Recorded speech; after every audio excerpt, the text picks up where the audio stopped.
Today is March 9th, day 14 of the invasion of Ukraine. The United States has refused an offer from Poland to transfer some of its Soviet-era jet aircraft to Ukraine. Power has been shut off at Chernobyl, and hundreds of thousands continue to flee the country as the siege of Kiev continues. For Capital Crossfire, I'm Emmanuelle Dyer-Melhado. Thank you for joining us as we continue our special coverage on the crisis in Ukraine.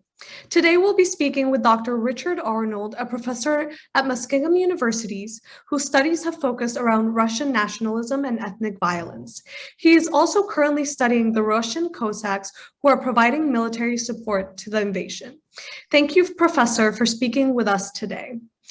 You've written a book called Russian Nationalism and Ethnic Violence, Symbolic Violence, Lynching, and Massacre. How do you think Putin has been able to capitalize on Russian nationalism to pursue this invasion of Ukraine? So Putin's entire career has been dominated by a pursuit of Russian nationalism and great power status. And part of what he's done is to drum up resentment against the West, which, to be fair, existed prior to his enthusiasm for it. But he's managed to capitalize on existing resentments against the West, and turn them into a much more potent force in Russia, a picture of the West as trying to constrain or contain Russia. Absolutely. And we've seen Putin trying to frame this conflict as the liberation of Ukraine, telling the Russian people that they are saving their Ukrainian friends from their neo-Nazi government. How would you say this follows up with Putin's tendency of nationalist rhetoric? And how has he succeeded in pushing these narratives at home? So first of all, it's completely false to say that this is a war against neo-Nazis. Ukraine's president and prime minister are both Jewish. I've been to Ukraine a couple of times. It's a relatively open and tolerant society in comparison to Russia. I would actually argue there's a degree of projection going on there with Russians, seeing their own image really in what's going on in Ukraine. But your question was, how has he managed to use as you mentioned, well, one of Putin's legitimating narratives for his regime has been the great victory in World War II, which, again, being fair, I think we underplay in the West. We underplay the Russian contribution in World War II, where they lost 27 million, the Soviet contribution in World War II, where there was 27 million people killed in Europe. And that was just in one theatre, of course.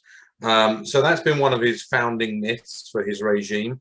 And he's really trying to expand on this idea that Russia is, the heir apparent to the Soviet victory.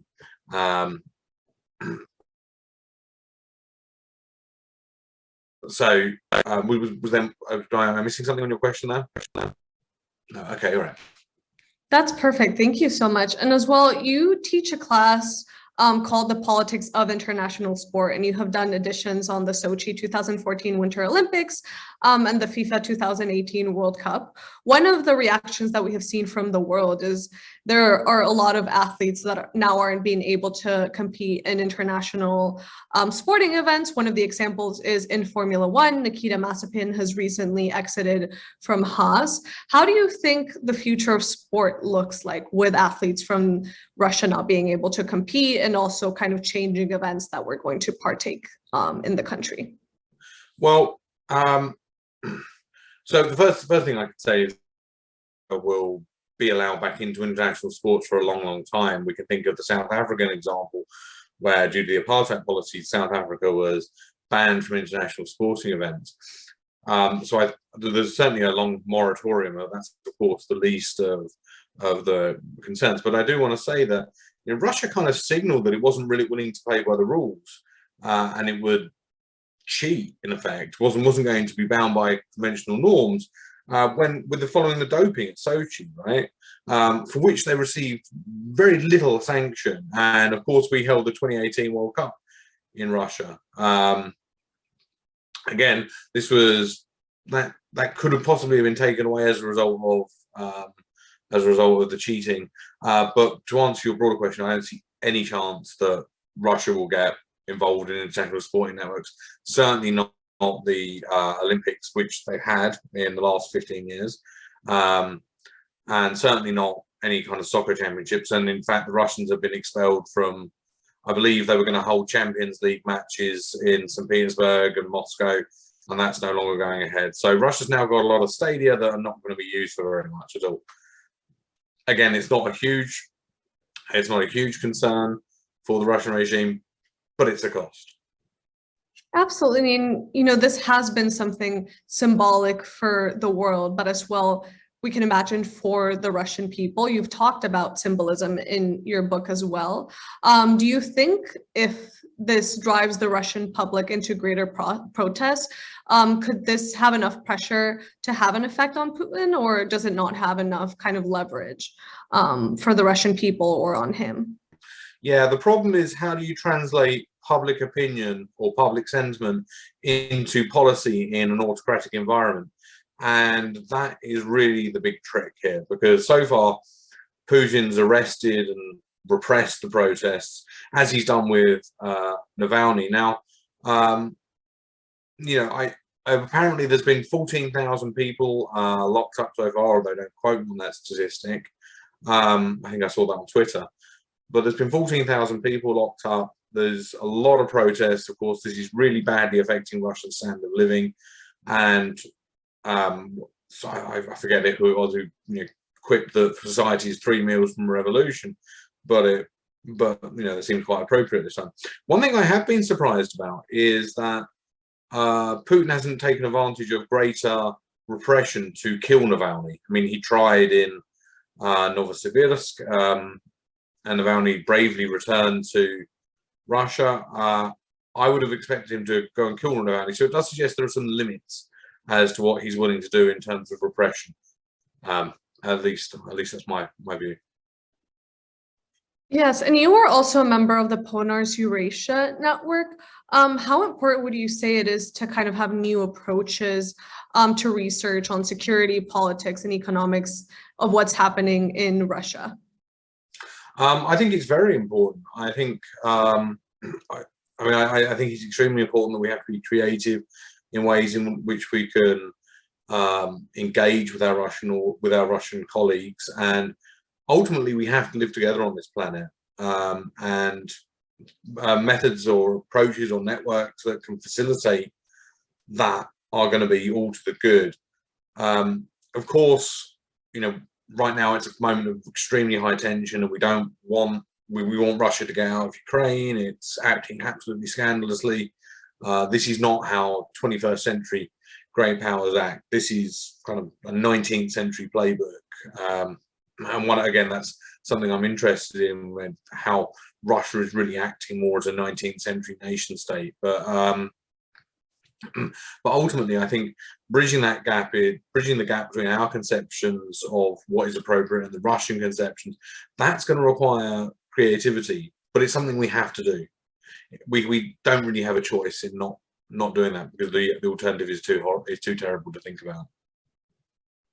Absolutely. And apart from kind of the rhetoric that we talked about earlier, what other techniques do you think Putin has been using to return to that 19th century ideal that he has of Russia? So I'm actually working. One of the interesting things about Russia is, the amount of which Putin is looking at the Russian Empire as his model of what Russia should be in the future, as opposed to the Soviet Union. Although the Russian Federation is technically the heir to the Soviet Union. And you mentioned earlier my focus on the Cossacks, right? So that's a 19th century institution which Putin or someone in Putin's inner circle is trying to revive and bring back and institute this whole process of service Cossacks serving the Russian state. I also think there's, you see with the increased role of religion and an emphasis on nationality, it sounds very much like Count Uvarov's emphasis on defining of Russia's ideology in the 19th century as orthodoxy, autocracy, and nationality. Those look to be some of the models that. So I would say, in those, to answer your question very quickly, that would be two immediate ways in which they've done this. An emphasis on religion and bringing back 19th century institutions such as the Cossacks. Absolutely. And does Putin's tendency to stress post-Soviet nations as one people play well at home? So when we're talking about post-Soviet, of course, we're not talking, I don't think anyone's talking about the Baltics, which were incorporated into the Soviet Union later. That's an interesting area of development and one that people are worried about, because if Putin goes into the Baltics, they're NATO members.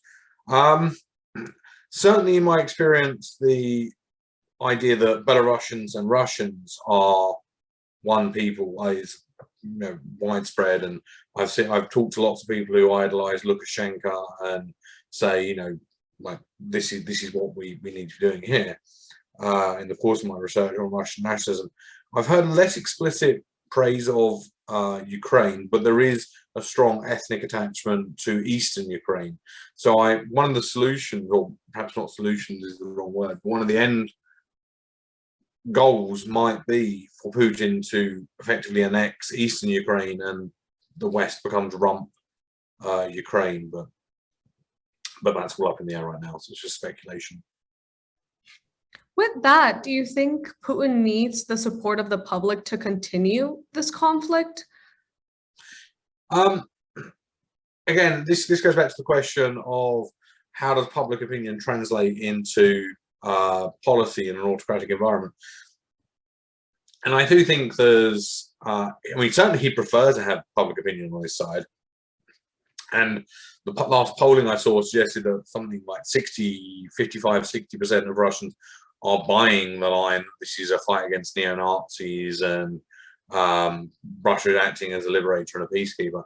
The real problem comes in when we get elite defections, when members of the elite decide that they are no longer going to support Putin. They begin looking around for an alternative support base, which they can appeal to the disgruntled. If there are more disgruntled people, as almost inevitably there will be, but if there are more disgruntled people, then they stand a much better chance of seeming like a credible opposition to Putin and getting others on their side. Thank you so much, Dr. Arnold. At Crossfire, we'd like to thank you for providing your insights as we continue to track developments in this evolving conflict. As the situation develops, we will continue to provide the GW community and public at large with the most up-to-date information and expert input. So for everyone, please stay tuned for more coverage on Facebook, Instagram, and YouTube. You can find all of those links in the description. For all of us at GW TV, I'm Emmanuelle Dyer-Melhado. Thank you again so much, Dr. Arnold, for taking time out of your day to speak with us about this conflict. It was my pleasure.